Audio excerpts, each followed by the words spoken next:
हिमाचल प्रदेश के सरकारी अस्पतालों में आने वाले मरीजों को झटका लग सकता है। आम आदमी की जेब ढीली करने की तैयारी हो चुकी है। सरकारी अस्पतालों में पर्ची बनाने के लिए 10 रुपए चार्ज करने की तैयारी है।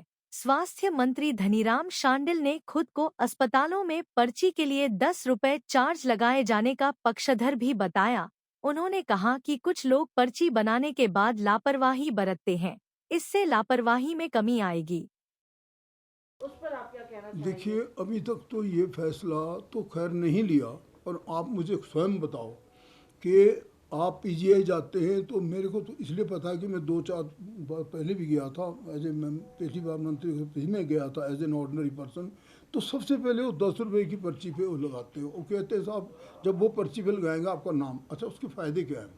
सबसे बड़ा फ़ायदा वो आदमी इसको रखेगा, नहीं तो डॉक्टर खोजबीन करके दोबारा बनानी पड़ेगी, इतना समय भी नहीं होता।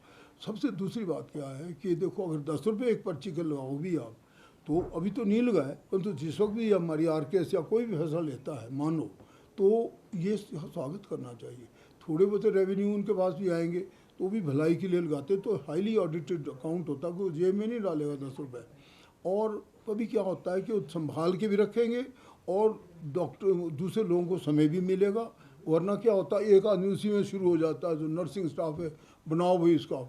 ये आनंद श्रीमान आनंद प्रकाश जी आए थे लास्ट टाइम, अब आनंद प्रकाश जी ने जो है वो तो आनंद में रह गए, अब डॉक्टर को मुसीबत में डाल दिया, तो पर्ची गायब, फिर दोबारा से उसको शुरू करो। ऐसे ऐसे शेर होते हैं ना हमारे। अब इस उनका लगाना, सच में आपको बताऊं, मैं भी इसको चाहता हूँ कि लगाएं, अभी तक नहीं लगाई, पर लगाना चाहिए कुछ ना कुछ। अगर जहाँ पे बिल्कुल ही मुफ्त में चले रहेंगे तो ये केयरलेस हो जाते हैं, और एज ए रिज़ल्ट सब लोगों के ऊपर इनकी मुसीबत पड़ती है। डिपार्टमेंट पे भी पड़ेगी, डॉक्टरों पे भी पड़ेगी, नर्सिंग स्टाफ पे भी पड़ेगी। तो अगर इन लग भी जाएंगे तो I think we should welcome it.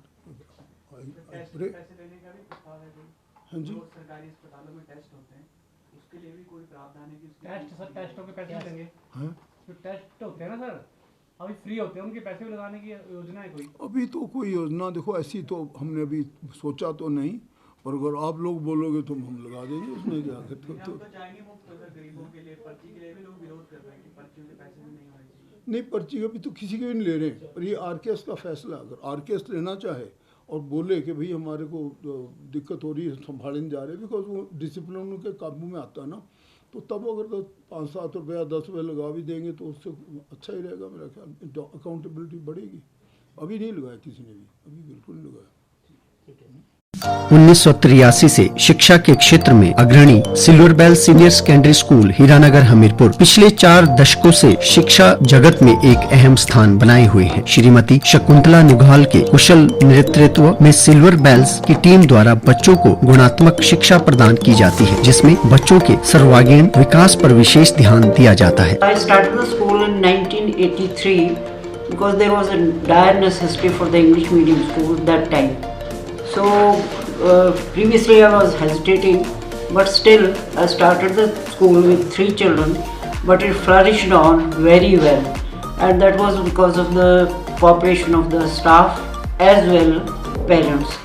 They did all the efforts to take the school up and flourish it very well, and we excelled in all the spheres, cultural activities, outdoor activities as well as the education activities. Super magnet group की सहभागिता से silver bell school में दी जाती है बच्चों को विभिन्न प्रतियोगी परीक्षाओं के लिए कोचिंग, और नौनिहालों के लिए अत्याधुनिक सुविधा से युक्त बाल वाटिका की सुविधा भी उपलब्ध है। बच्चों के लिए स्कूल द्वारा ट्रांसपोर्ट की सुविधा 15 किलोमीटर के दायरे में दी जा रही है। गौरवमयी अतीत से सुनहरे भविष्य के निर्माण के लिए प्रतिबद्ध सिल्वर बेल्स स्कूल में आज ही अपने बच्चे के लिए सीट बुक करवाएं।